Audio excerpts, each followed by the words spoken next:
Larry, I know that you're right down there in the heart of Tesla country, so probably you've heard the news.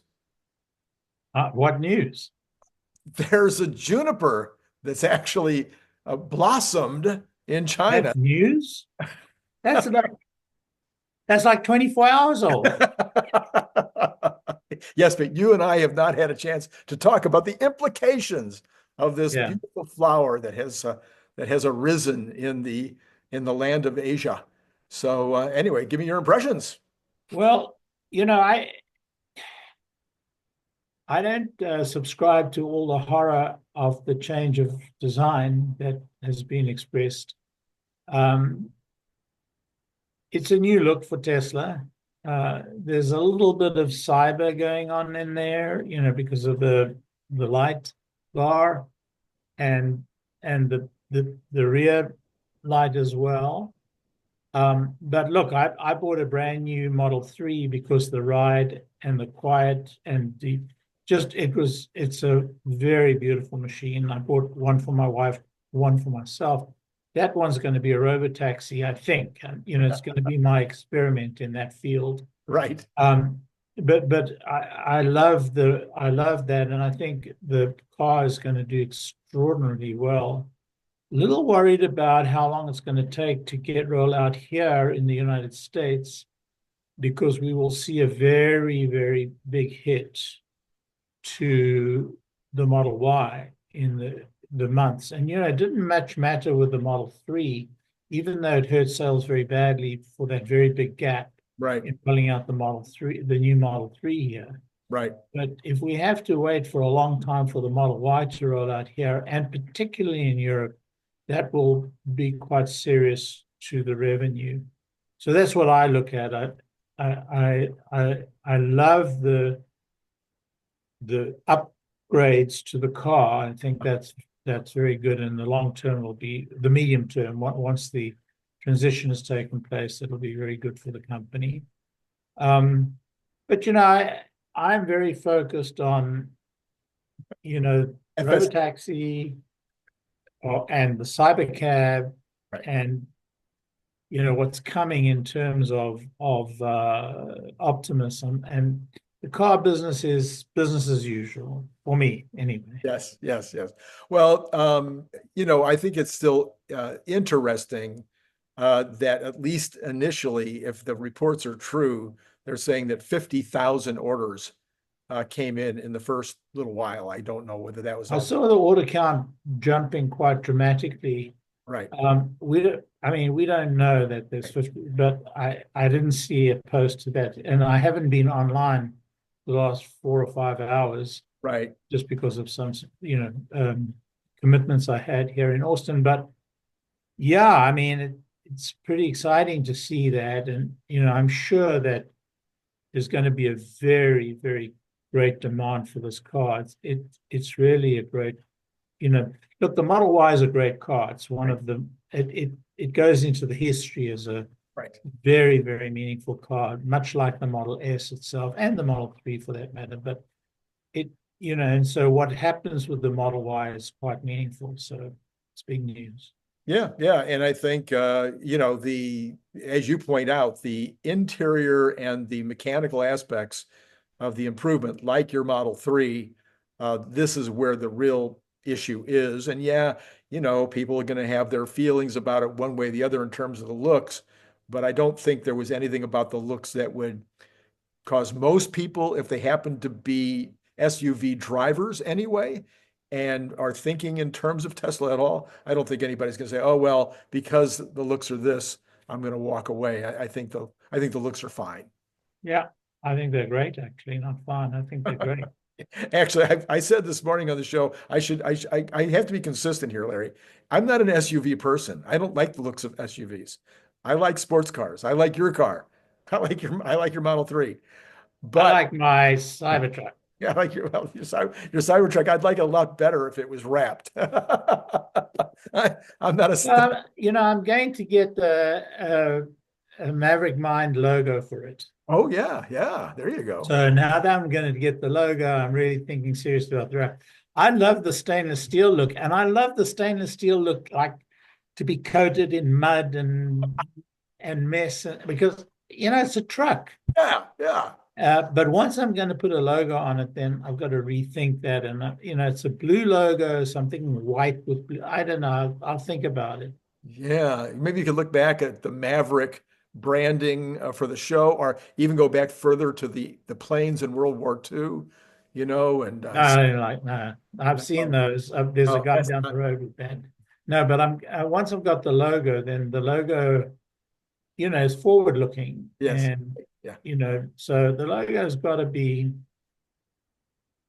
and we'll see, we'll see. I mean, I'm just getting used to the logo for Maverick Mine, so okay, all yeah. right. All right. So, yeah, anyway, so the end of my story with regard to the looks of the Model Y rather, is that, for an SUV, I actually thought it was a little bit better looking I, than, I'm aligned. I'm aligned. Yeah. yeah, yeah, I mean, it departs from the Model 3 look. yes, yes, That's not a bad thing. right. So I'm aligned with you. I like it. Yeah. Yeah, yeah. All right. So then we'll find out what happens in terms of the orders opening up. Obviously, there's the question of when it gets released in the US, when it gets released in Berlin, and it could be way sooner. I mean, it could literally be the same day, just because they haven't We've announced. seen a lot of them running around. I don't know if that means they're actually being manufactured here. It's hard to tell. Right, One hopes they are. right. One hopes they are, certainly. Yeah, and I guess the only reason that they're not starting to ship already is because they just have to wait for the Chinese government to approve them. And so they're already making them in China, I guess, is what the Do we understanding. know do we know that they have not yet been approved in China? No, that's what the actual announcement said, was where Oh, we okay. we will start shipping when we get the approval. Oh, I've been out of it, I've been very busy couple of days, yeah. Yeah, yeah, yeah. Okay. All right. Well, let's see. Then we had actually, it was interesting. We had some positive comments from like Inside Business. I mean, like Inside Business wrote a positive article about it. I thought that was nice. And it wasn't 100% on the headlines on the Juniper, but it was no real negative headlines. Probably the most negative would have been, who do you think? Yeah, somebody with Trek in their name. I don't know. I don't like to give them any publicity. So, so, we talked about in the green room, Larry, the stock was down just a fraction today, but the market was down a lot more. It was down like 1.5 points. I think if the market wasn't so kind of upset right now, if the macro wasn't so negative, I think the stock would have gone up a lot, would have gone up pretty nicely today on the Juniper news. And the fact that Deutsche Bank raised its price target to 420 from 420, yeah. yeah, yeah. I wonder if they even realized what they did. And they did it based on growth in robotaxis, robotics, and a rebound in vehicle deliveries in 2025. Tesla's valuation is now clearly embedded a higher degree of success for robotaxi based on our multimodal framework, an analyst wrote. Tesla's FSD version 13 shows significant improvements, and a robotaxi service deployment in California and Texas is anticipated. Vehicle deliveries are forecast to grow 15%, driven by 15. Who says that? I guess that's their number. However, first quarter deliveries may fall because of what we just talked about. Gross margins. There's a good question, Larry. I don't think you and I have talked about that yet. Brian Wong, I think I got Bradford is on board with me, all saying that we're going to beat the 20% on auto gross margins Well, last quarter, for fourth quarter. Yeah. I'm not on board. You're not on board. Okay. I think there'd be a struggle to keep last quarter's gross margins on vehicles. I think gross margins will be very healthy on energy. Mhm. AJ doesn't think so. AJ thought that they've had some discounting on the energy front. I didn't think they have. I think energy pricing has been quite firm in the quarter. Mhm. So I think that on balance, operating margin will be as good as before, if not slightly better, but it will largely be due to service and energy improvement in gross margin. I don't think gross margin will improve. Okay, so when all of us that are above 20%, of course, are including the reg credits, and there's a lot of conversation that those might be quite high, maybe even over $1 billion. That's fair, and there's probably some additional recognition of FSD revenue, right, because of parking. So on balance, you could be correct if you're looking at the end-to-end. Yeah, I see that. Yeah. Okay. All right. Okay. All right. It said that the brokerage also noted risks, including EV demand softness, regulatory scrutiny of AI deployment. I thought that was over, and leadership concerns tied to Elon Musk. What? Are they just worried because Elon is distracted again? I don't know. They didn't say. Yeah. I take a different view on Elon's distraction. I mean, it's definitely offset to a large degree by the more friendly political atmosphere and regulatory atmosphere. So that's one thing. The other is, Elon, the value of Elon to Tesla and to SpaceX and to his other properties really is strategic. He's a great strategic leader. He's a great strategic product visionary. Mm-hmm. He's a great strategic operator from a methodology perspective. None of that requires an immense amount of time. In fact, it could be argued that the less into the detail he is and the higher level he is, the more value he brings. That, there's give and take in that. There may be some value to that, but there may be offset a little bit by the level of value he brings at the detail level. But on balance, I would say that he has shown the ability to be very cognizant of strategic issues over time. I mean, he imposed his will on Tesla, and he turned them from being an auto company into being, an AI, an embodied AI company. Mm-hmm, mm-hmm. And he did that at great risk to the growth profile, to the vehicle profile, to the EV, competitive profile, all of that. Yes. And he turned last year into a transition year. This year is just the beginning of the new Tesla. Who do you know in the entire business world, in the entire political world, in the entire world of public affairs would be prepared to take that level of strategic, commitment and strategic courage? Yeah. And so that's what he brings to the table more than anything else. And he brings a lot more. I agree. Right. I don't want to diminish, what he brings at the product and product is really strategy. Mm-hmm. It's not, does it have this little thing on it? Does it have that mirror? That's not it. The product is, we are going to become a robotaxi firm. That's going to be what we can put our money on, blah, blah, blah. So I don't think it's a risk. I take that view of it. And so far, I've been correct. I mean, the broader Community. Tesla investor community. So I'm comfortable with where he is. Yeah, I think even the place that the community was the most upset, which was his decision to get involved with Twitter, to get involved with politics in a very deep way, that upset many in the community. Even that has turned out to be a huge win. Yeah, and you know what? It's hard to tell whether it was a very deep strategic move, or, as people say, and I hate the expression, 4D chess, and then go to 5D and 6D and right. Yeah, right. All that kind of crap. The the risk was very high, but the execution of the strategy was outstanding.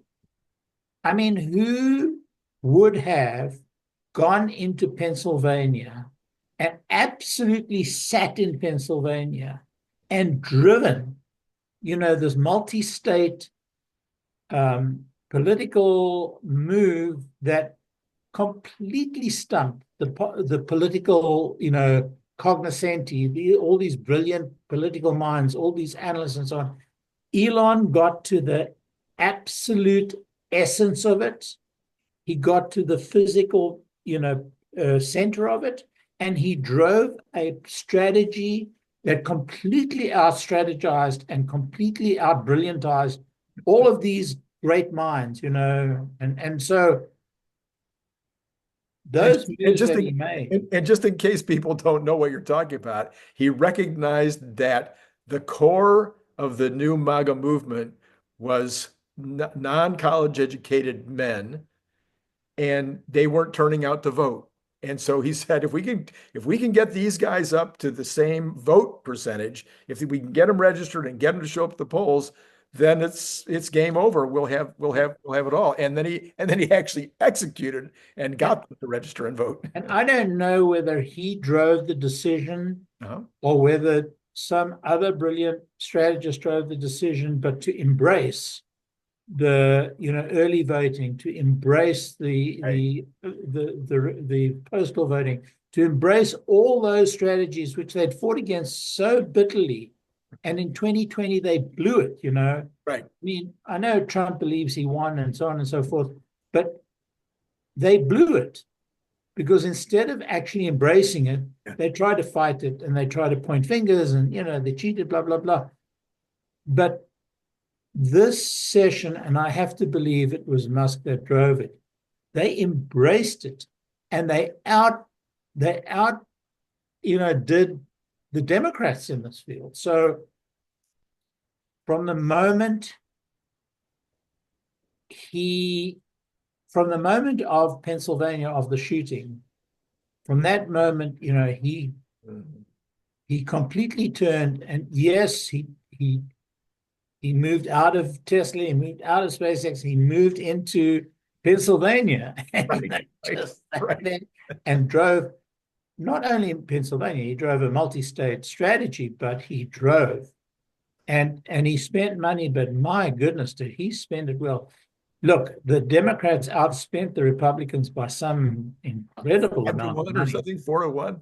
Yeah, but what Elon did and what the Republicans did was brilliant. Absolutely. Anyway, all I'm saying is that, he may have taken this enormous risk. He may have, people got very upset about it, but at the end of the day, it turned out very well, for the country and for the company.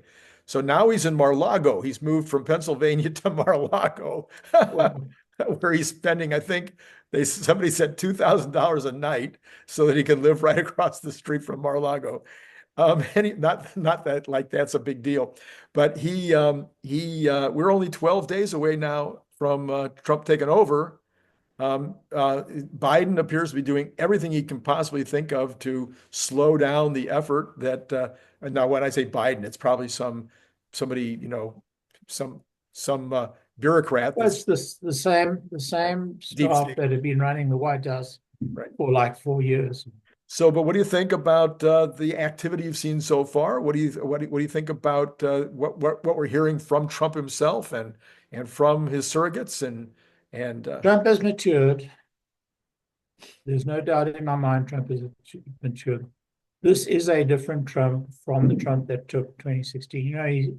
He says himself that he's more experienced.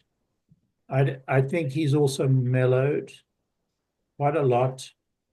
I was very impressed with Trump in those first couple of weeks of the pandemic. Mm-hmm.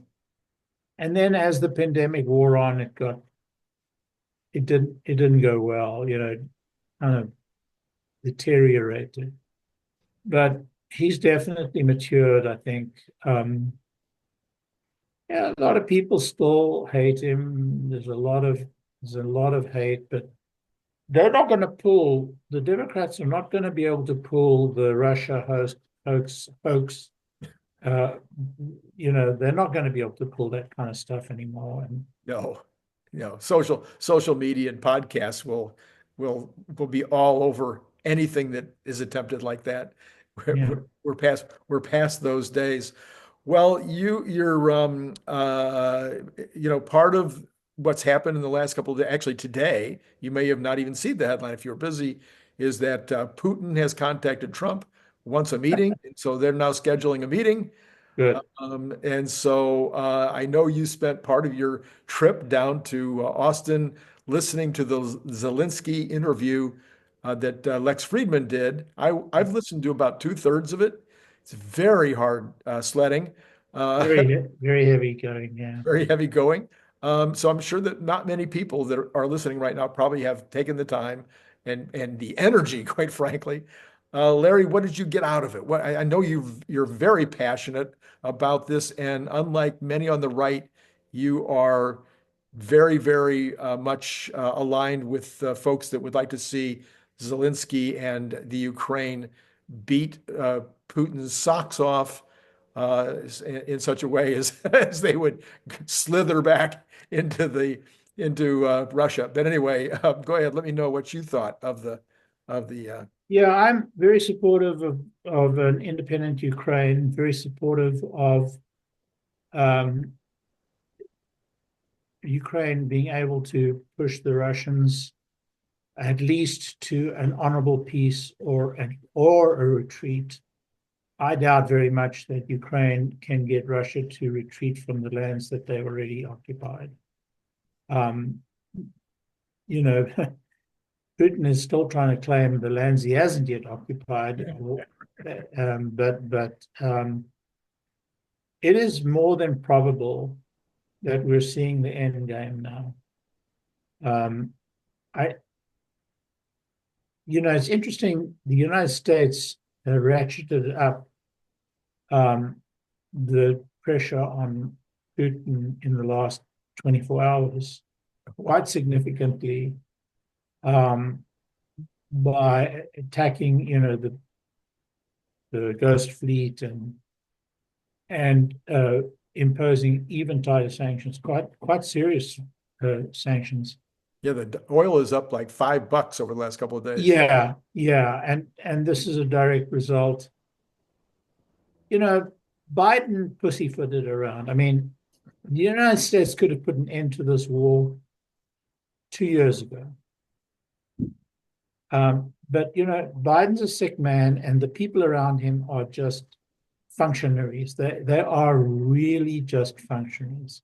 This war should never have happened. I agree with Trump. This war would not have happened if Trump were in power. And I think that Trump is going to enforce a peace. I don't think Ukraine are going to get what they want. I think they're going to lose a lot of land.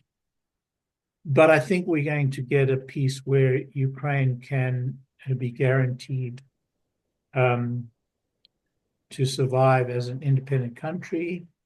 It will not be part of NATO. I doubt very much it'll be part of NATO, but it will have guarantees that are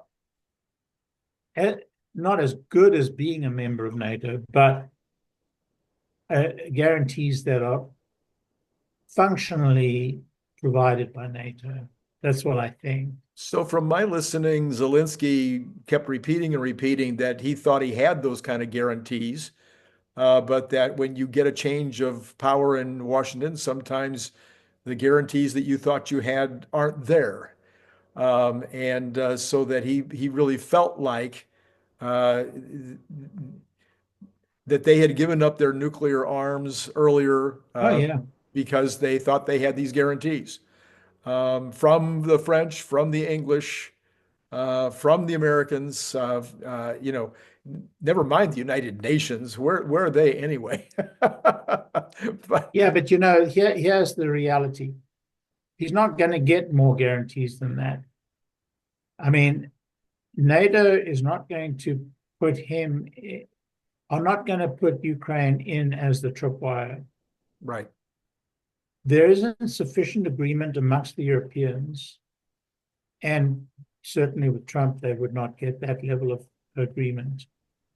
They will give guarantees, and the issue really is going to be in the future how well Ukraine rearms. Look, Ukraine has done an incredible job of defending itself. Oh, yeah, Unbelievable absolutely. job. But given 5 years between now and, or given 4 years between now and the end of the Trump presidency, I think Ukraine could well build an industrial base and an arms base that would be sufficient to deter any Russian aggression. And Russia's in terrible trouble. Yeah. Their demographics are shocking. Right. Ukraine's demographics aren't a whole lot better, by the way. Right. But I think Ukraine could well build a pretty boisterous economy, which will turn this problem around, will bring a lot of people back. So, there is hope. There's the sliver of hope. I'm expressing the hopeful side of it. But as long as Trump is in power, I think Ukraine can be comfortable that this madman will not intervene. Now, 4 years is a long time in a 70-plus-year-old life, and right. so Putin is going to be 4 years older. He's going to be a lot wiser, one hopes. I don't know, what his longevity is. I don't know what's going to happen in Russia. It's not a stable situation. Right. It can't be a stable situation. 1 million people have died in this war. That's just crazy. It's crazy. So speaking of wars, and the other war that's going on is, of course, Israel, although it's, really kind of in a mop-up situation. But the president has said that if the hostages are not released by Inauguration Day, watch out, because America is going to solve it. Now, the Israelites have already used the exploding, devices approach. What do you think that President Trump has up his sleeve that he would use? I mean, is just overwhelming force, or some combination with Bibi that would be a different approach that would include American soldiers on the ground? Or what do you think? What do you think he's talking about? I don't think he's going to send American soldiers on the ground, but I think he'll unleash Bibi. I think he'll unleash the Israelis. He'll take the shackles off the Israelis. Look, the Israelis were prepared for and had really built the groundwork for a war with the North, with the Iran, Hezbollah forces. Mhm. They were ready for that, and they've proved that. They never imagined the strategy that Hamas had, and that was driven by Iran, but they never imagined how potent it would be, and so October the 7th came as a terrible shock to them. Right. They were unprepared for it. They had their intelligence failed as miserably as it succeeded memorably in Lebanon, because they were so focused on Hezbollah. So the problem that they face, and it's a very real problem, is that the Fatah that the whole of the Gaza Strip is a war zone, and Hamas has got no compunction about using the population as human shields. Right. And they've done it brilliantly, and they've mobilized, international, sentiment. I think what Trump is going to say is, Bibi, do your worst, and they will. I mean, if the Israelis if the shackles are taken off, it's going to be terrible. And, it's not good for the Israelis. It's certainly not good for Hamas, and it's not good for the Americans. So one hopes that Hamas will relent, because there's no win for them anymore. That, that whatever they could have won, they've won. Yeah. Now they can only look for tactical improvements over the bodies of those hostages. And I don't know that many of them are alive anymore. Right. Right. So Okay. the answer is that Trump will turn Bibi the Israelis loose. Yeah. Yeah. Okay. Well, switching to the economy and the market, Larry, my bonds, I mean, I don't own any, by the way. I just want to make it clear. I don't own bonds, but it's my hobby horse, if you will, in the market. And the bonds continue to be in control of the markets. I thought that we were past that, and then they came back, and then I thought we were past it again, but the bonds are back. Everybody just makes their decisions based on what the bonds are doing. And they went up, Larry, today. 4.763 is where we're sitting right now, up 8.2 basis points on the 10-year today. Now that's on the regular market. That's not there's no pre-market on Friday night, but do we start talking about when 5%? when 5%? Is this crazy or what? So we got CPI next week. I said this morning on my show, the housing inflation seems to be moderating. And that's 40%, 35, 40% of the CPI, something like that. Do you think it's moderating? Well, rents we know have moderated. Rents have moderated, but and that hadn't flown 100% through yet. And then we're seeing more like 4% increases on housing as opposed to the 6.5 that we've been seeing for the last couple of years. I'm not sure that's correct. It depends. I guess maybe it is, and maybe it's very regional. But in our region, prices are not moderating at all. They're going Really up. interesting. Well, yeah, you're pretty hot. That North Carolina, South Carolina border is a pretty hot region. Yeah, and actually, you may be right. I mean, I know here in Texas, here in Austin, prices have been going down. Actually. Right. Yes. So maybe it is a regional thing. Yeah. Yeah. So I think overall, the stats I've been seeing is like 4% now, maybe is the year-over-year numbers. So we could see some moderation in housing. And yeah, there's a little bit of increases in foods because of the egg flu, the chicken, whatever, it's the bird flu and avian flu, and then some issues with beef stock because of the drought. But I think overall, we might get an okay print. Would that be enough for the bonds to be?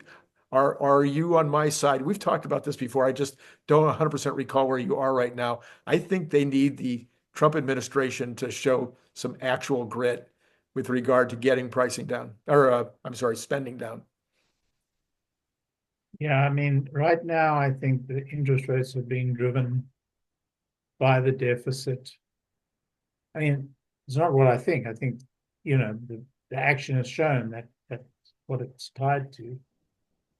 And, we've got a budget, we've got a bill coming up to spend money, and how is that going to work? Things are not looking great, but, I mean, depends on how well DOGE does. Look, if DOGE actually is able to work some magic, if they're really rough and tough, really rough and really tough, if there's moderation, one of my concerns is that the moderation at the federal level is just not going to be enough. There needs to be moderation at the state and local level as well. It's pretty bad right now, But at least the state and local levels can't print money. They don't have that. They don't have that ability. They can run down. That may not be entirely true because the transfers to these people are so great right But now. those transfers, that's still a federal decision, whether they're going to give them the Yeah. necessary transfers. And so I'm just saying that the state budget, if they run a deficit in the state, they got to borrow it from If the somebody, transfers go down, they have to be voted down by, Congress. Yeah. and Congress is a bunch of people from the states. So Yeah, this is going to be, I think, the real tell. Now, Elon has already backed off his number, his $2 trillion number. He said, well, that's a moonshot number. If we get to 1 trillion, you guys will all be happy, which is, I think you and I said this several weeks ago. A trillion would be fine. I don't think anybody'd complain. But I know you're going to have a show, I think, dropping tomorrow. yeah, You're going to be talking about the biggest number possible would come out of healthcare. Talk to me about your show tomorrow. Tease us. Get us to watch, Larry. I did for the Maverick Mind. I did an interview of Dutch Rojas, and it dropped today. Dutch is a real expert on healthcare costs. I mean, he is down at the actual procedural level, medical procedural level in terms of its cost. And he really understands where the money lies. And he has some brilliant ideas on how to solve it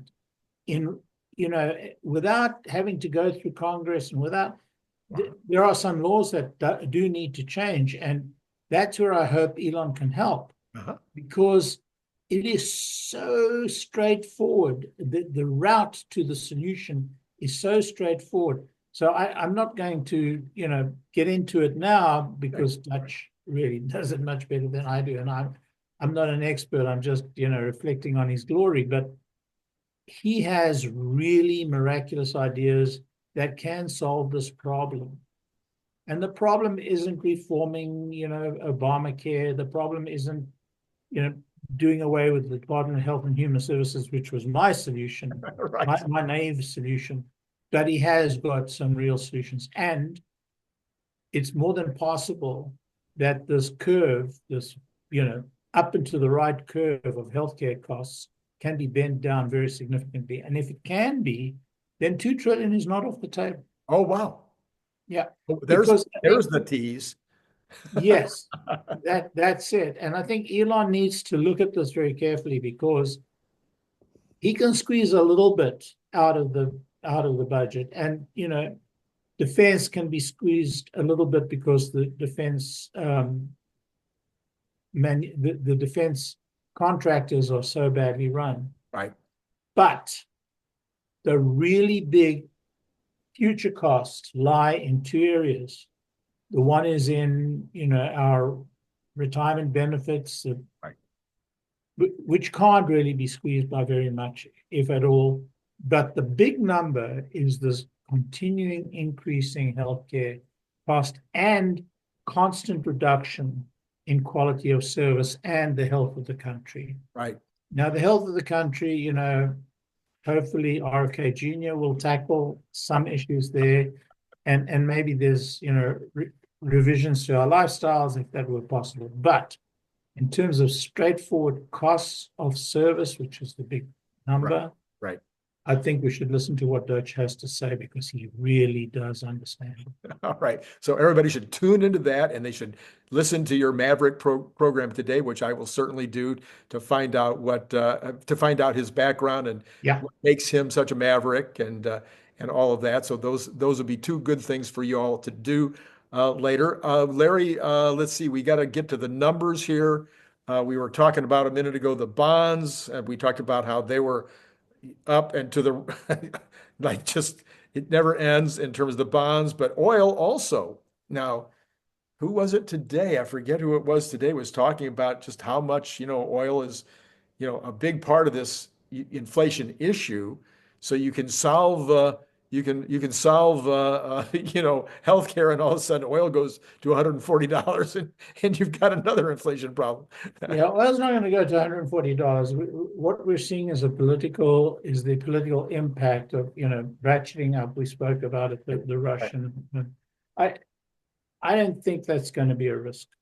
Yeah, probably comes way back down. I was thinking today, you and I have talked about this. It's like we know that the United States is increasing production. We know that the Canadians Well, are, we'll start increasing production in 10 days. well, no, but they have already been. And we know that the Canadians are increasing production. We know the Argentinians are increasing production. It would seem like that would be enough of an offset. But But Canada hasn't started increasing production yet. They like will really start increasing production when this lousy government changes. when They we, have the worst government in the world. I mean, it is so bad, it's hard to credit. Seriously bad. oh, I know, I know. And we will start drilling again. I think we will see a significant upturn in oil production in the Americas. And you talked about Argentina. There's another country which has been, but Brazil is very badly run and things are going, south in Brazil. Yeah. They've gone south in Venezuela. So, but we will see a massive, massive increase in oil production in the United States within 2 years. Especially when Canada becomes the 51st state. Yes. Okay, so oil is up $2.65 today at 76.57 for Texas Intermediate. And you've Yeah, got, but remember a year ago we were worried about how far above 82 it was going to go. that's true, 100% right. And Brent is on the edge of $80. You've got natural gas up 7.57% today, Larry. That's the one that we always laugh at. It's almost like Bitcoin. It's like up, down, up, down. So not quite through the $4 level yet, but almost. Gold had another good day. It is now 27.17. So it is attempting to get back to its all-time high. I didn't look that up. I was going to 27.50, something like that, in that ballpark, I believe. I think it just touched the 60 mark, actually. Did it? Okay. And silver is at 31.30, so it's still a few dollars under that.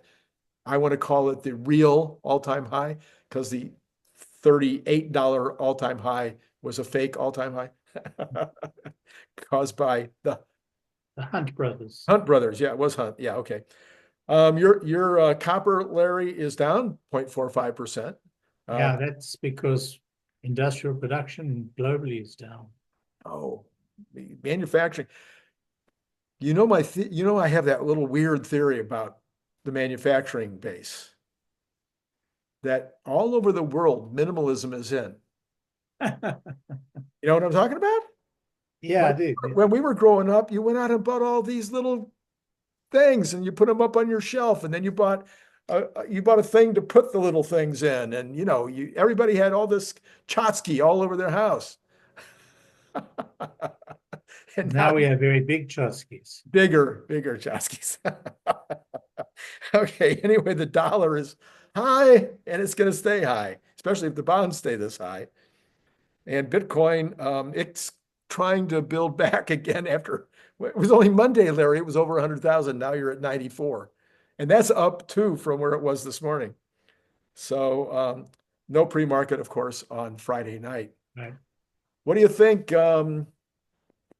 I think Tesla is in this trading, it's kind of bracketed 380 to 480.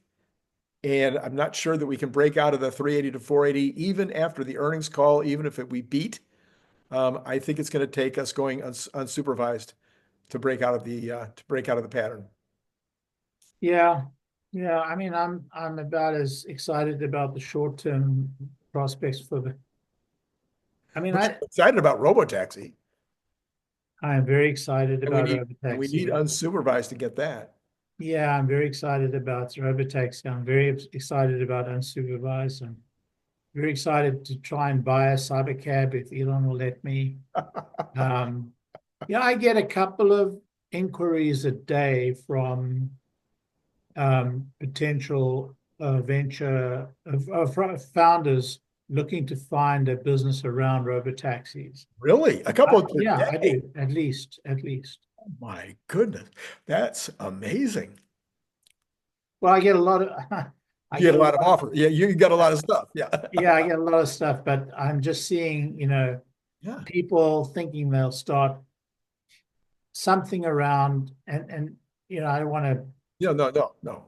but everybody's thinking about, I mean, a lot of people are thinking about it. Yeah. But, I'm not sure Elon's looking for partners right now, venture partners I'm or, gonna or venture people to try and take, his business away from him. I'm gonna do. I haven't done this yet. I started a little list, and I'm gonna finish it up. Maybe I'll even do it over the weekend.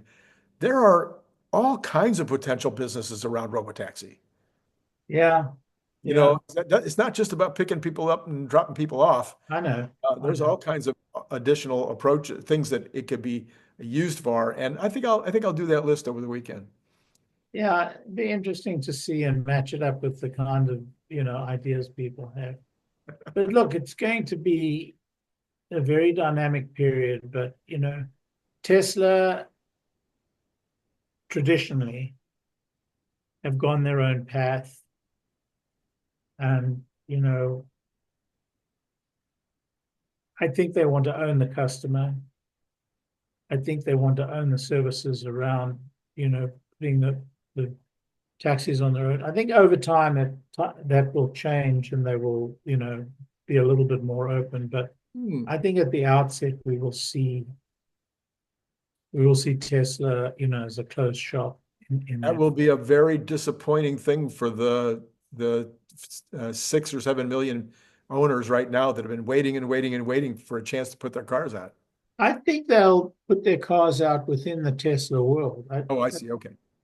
I don't think that I'm saying that he Oh, wouldn't let people participate with their cars. I think big operators. particularly for peak times, that would be the right way to do it. I just don't think that Tesla will want to give up control of the customer. Yeah. Okay. And I think they don't want to give up control of the experience. Right.